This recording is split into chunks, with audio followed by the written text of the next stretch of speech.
Hello అందరూ నమస్కారం. Movie review Sutravakyam. ఇది మలయాళం డబ్బింగ్ మూవీ 2025 రిలీజ్ అయింది.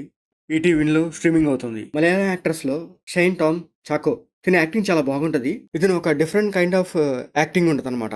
తను ప్రజెంటేషన్ కానీ అండ్ డైలాగ్స్ కానీ తన యాక్టింగ్ ఒక డిఫరెంట్గా ఉంటుంది. సో ఈ మూవీలో కూడా తన యాక్టింగ్ ఒక డిఫరెంట్ లాగా అని ఎక్స్పెక్ట్ చేశాను, కానీ అది మాత్రం మిస్ అయింది.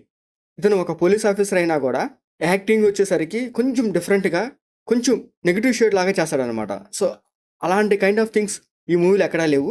సో మనకి రెగ్యులర్గా కనిపించే ఒక మంచి పోలీస్ ఆఫీసర్గా ఈ మూవీలో యాక్ట్ చేశాడు. ఇంకా మూవీ స్టోరీలోకి వెళ్తే, ఒక అమ్మాయి మిస్ అవుతుంది, పోలీసులు ఇన్వెస్టిగేషన్ చేస్తారు. ఫైనల్ గా ఆ ఇన్వెస్టిగేషన్ లో ఏం తేలింది అనేది ఈ స్టోరీలో ఆ missing case and investigation scenes బాగుంటాయి అనమాట. అవి హైలైట్ అని చెప్పొచ్చు మూవీకి. సో స్టోరీ అయితే అంత గొప్పగా అయితే ఏముండదు, ఓకే బాగానే ఉంటుంది. ఇంకా ఇన్వెస్టిగేషన్ సీన్స్, ఇంకా కొంచెం థ్రిల్లింగ్ సీన్స్ ఇంకొంచెం పెట్టుంటే బాగుండేది.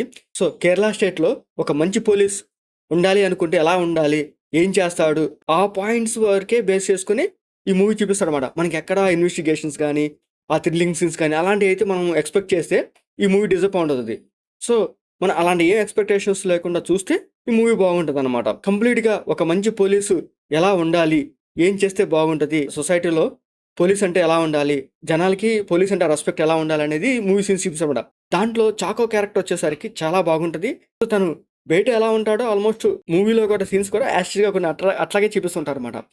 క్యారెక్టర్ వచ్చేసరికి ఒక మంచి పోలీస్ కాబట్టి ఆ పోలీస్ క్యారెక్టర్కి తను యాక్ట్ అయ్యాడు అండ్ తను పర్ఫార్మెన్స్ కూడా చాలా బాగుంటుంది అనమాట. అండ్ దీంట్లో మిగతా క్యారెక్టర్స్ వచ్చేసరికి ఓకే పర్లేదు, వాళ్ళ క్యారెక్టర్స్ వరకు వాళ్ళు బాగా చేశారు.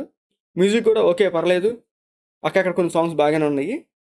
అండ్ ఈ మూవీ థ్రిల్లింగ్ అండ్ సీన్స్ కానీ ఇన్వెస్టిగేషన్ సీన్స్ కానీ ఎక్స్పెక్ట్ చేస్తే అది ఒక డిసప్పాయింట్ అవుతుంది, అదొకటే. మిగతా సీన్స్ వరకు అయితే ఓకే బాగానే ఉంటాయి. అండ్ పోలీస్ ఆఫీసర్స్ సీన్స్ వరకు అయితే కొన్ని బాగుంటాయి అన్నమాట. అండ్ చాకో క్యారెక్టర్ ఈ మూవీకి ఒక ప్లస్. ఈ మూవీలో ఇంకా టెక్నికల్గా వచ్చేసరికి ఈ మూవీ సీన్స్ కూడా బాగానే ఉంటాయి. దీంట్లో అడల్ట్ సీన్స్ కానీ బ్లడ్ సీన్స్ కానీ అట్లయితే ఏం లేవు. సింపుల్ స్టోరీయే, లాస్ట్ కూడా ఒక మంచి పాయింట్తోనే పర్లేదు బాగానే ఉంది, ఒకసారి చూడొచ్చు. తెలుగులో ఈటీవీలో స్ట్రీమింగ్ అవుతుంది, తప్పకుండా చూడండి. మీకు మా వీడియోస్ నచ్చితే లైక్ చేయండి, షేర్ చేయండి, సబ్స్క్రైబ్ చేసుకోండి. Thank you for watching.